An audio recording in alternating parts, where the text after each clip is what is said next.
He's 35 years old, confident, successful, independent. His career is thriving, his bank account is healthy, and his lifestyle is fully his own. He walks into a family gathering, carrying himself with quiet strength. The conversation flows. Laughter, questions about work, light jokes about his travels. But eventually, the question everyone has been waiting to ask slips out. So, when are you getting married? The room leans in. They expect excuses. Maybe he'll say he's too busy. Maybe he'll joke about not finding the right one yet. They're prepared for the usual answers. But instead, he does something different. He doesn't dodge. He doesn't explain. He simply looks up, calm and composed, and says 5 words. I don't need to. And suddenly the atmosphere shifts. Silence spreads. Some people smile awkwardly, others frown. A few shake their heads. Because deep down, they all feel it. This man has just broken a rule they've lived by their entire lives. The silence isn't about him being wrong, it's about him being dangerous. Why? Because a man who doesn't need marriage isn't just making a personal choice. He's challenging the foundation of what society tells men they must be. And that single act of defiance makes people uneasy. So why does a man who doesn't need marriage terrify society so much? Let's break it down. 1. The script you were born into. From the moment a boy takes his first steps into the world, he's handed a story that was written long before he arrived. A story not of his choosing, but of tradition, expectation, and repetition. The script is simple, almost too simple.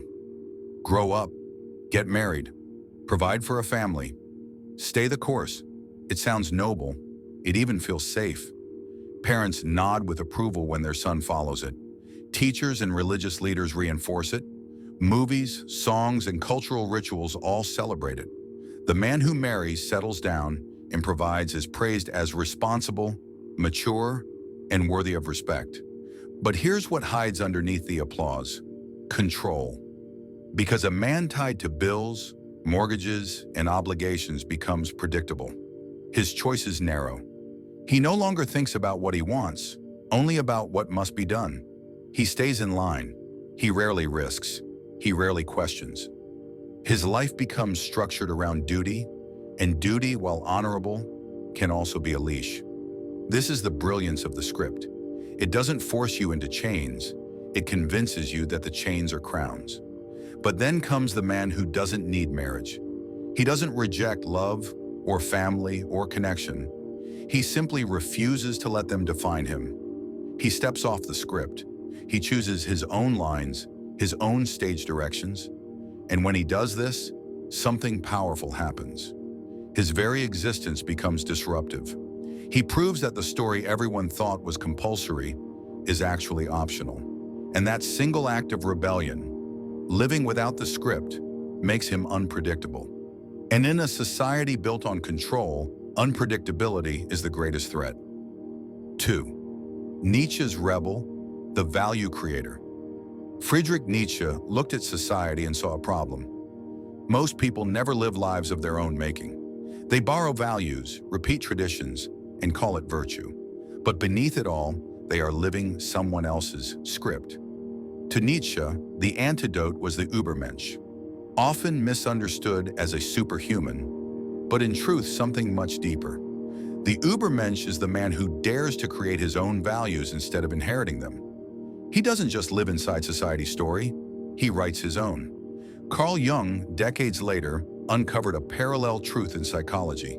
He called it individuation, the process of becoming whole by facing your flaws, your darkness, and your hidden potential, and integrating them into a complete self. Not a perfect self, a whole one. And here's why this matters.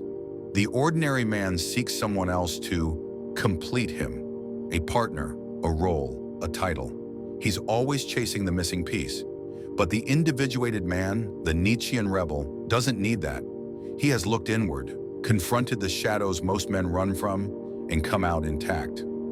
That kind of wholeness is rare, and rare things unsettle the crowd, because a man who is already complete is also unshakable. He doesn't cling to approval. He doesn't bend under pressure. He doesn't live for the applause of family, culture, or tradition. And that is precisely what makes him dangerous. Not dangerous in the sense of violence, dangerous in the sense of freedom. Because his very existence proves that the rules are optional, that you don't need to play the game everyone else is playing. To a world built on conformity, the man who writes his own values is terrifying. He is proof that another way of living is possible. 3. The economy of incompleteness. Here's the part most men never realize. Your insecurity isn't just an emotion, it's an industry, a machine that quietly feeds on the belief that you are not enough on your own. Think about it.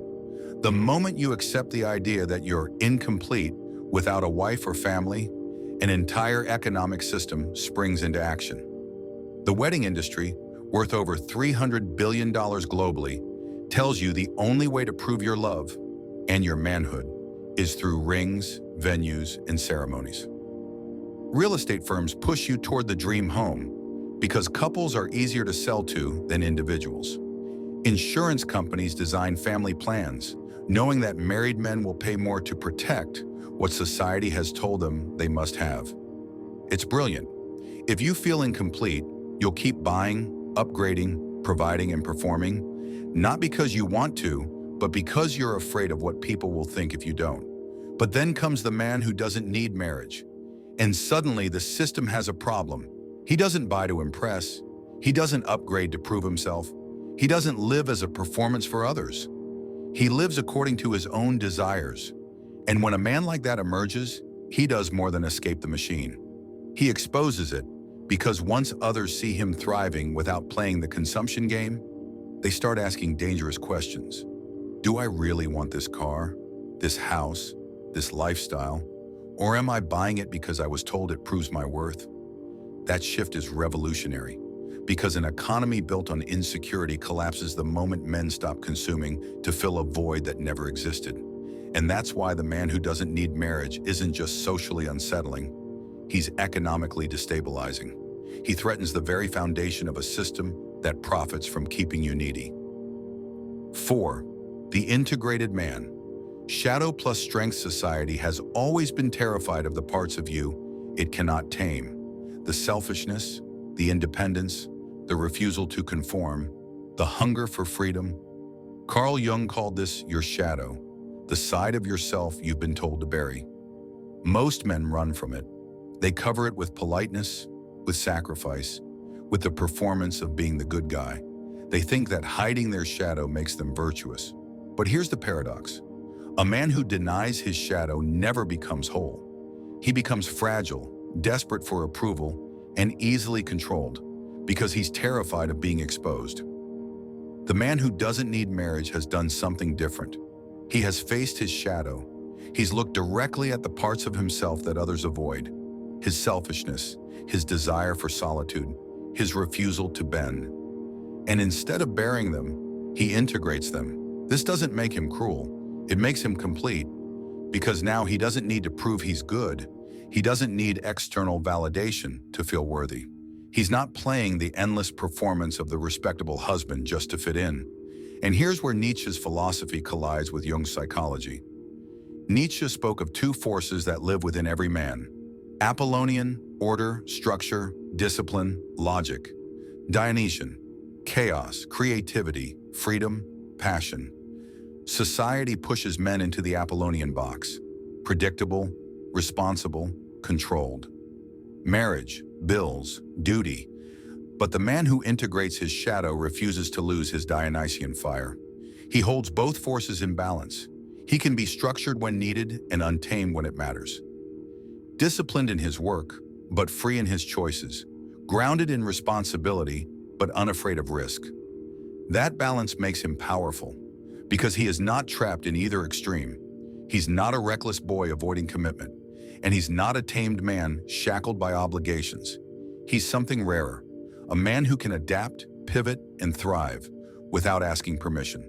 And that's why society fears him, because control only works on men who are incomplete. But the integrated man, he is beyond control. 5. Redefining masculinity through choice. For generations, masculinity has been defined by roles: husband, provider, protector, sacrificer. These roles were honored, but they were also limiting. They told men their value came not from who they were, but from what they did for others. But here's the revolution. True masculinity isn't about ticking off a list of duties. It's about self-mastery. Friedrich Nietzsche framed it as the eternal recurrence test. Would you live this exact choice over and over, forever, if you had to? If your answer is no, then maybe you're not living your own life, but someone else's script. Carl Jung described it as individuation, integrating all parts of yourself into a whole man who no longer needs external approval to feel valuable. And that's the secret. The man who doesn't need marriage has already passed these tests. He is free because he chooses. He can choose marriage, but from strength, not weakness. He can choose solitude, but from wholeness, not loneliness. Either way, the power is his. This is what terrifies society most. Not that he refuses marriage, but that he reveals something radical. You were never incomplete in the first place. So here's the question you can't avoid. Are you living your life or society's script? Are you chasing approval or creating your own values? Are you performing for others or living for yourself? The man who doesn't need marriage isn't against love or partnership or family. He's simply proof that you don't need them to be whole. And once you realize that, you stop living from neediness. You stop consuming out of insecurity. You stop making choices from fear. You begin to choose freely, authentically, powerfully. That's why this man is dangerous. Not because he breaks society, but because he shows that another way is possible. And once you've seen that possibility, you can never unsee it.